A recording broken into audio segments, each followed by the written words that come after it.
father was a foundling. Yes. He even fought in the Mandalorian Civil Wars. Well, fellow Star Wars fans, this weekend's episode of The Mandalorian was exciting on many fronts, but for me particularly, the most intriguing, interesting, exciting piece of this was weirdly discovering Jango Fett's heritage. I have been saying for years, I wrote it more than 6 years ago, I published a video a month ago saying we don't really know whether Jango and Boba are or are not Mandalorians.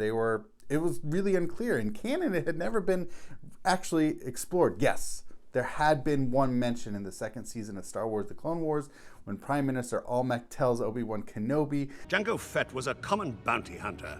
How he acquired that armor is beyond me. In the exact same conversation, Prime Minister Almec says, All of our warriors were exiled to our moon, Concordia.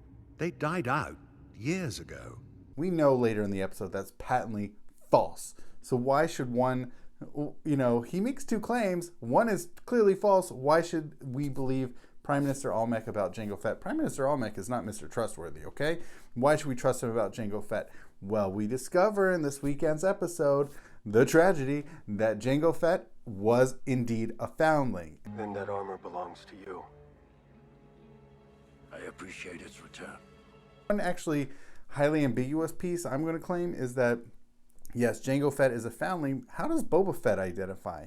Does he identify himself as a Mandalorian? He doesn't call himself a Mandalorian. Or is it sort of just through lineage that because his father was a foundling, he too is a Mandalorian? Unclear. You know what? This is not Boba Fett's final episode of The Mandalorian.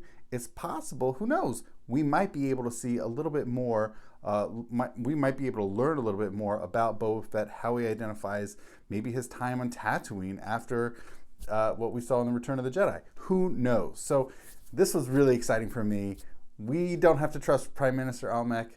Jango Fett was a foundling, and I'm excited what we learned about the Fetts. So thank you so much for watching. May the Force be with you, and feel free to like and subscribe.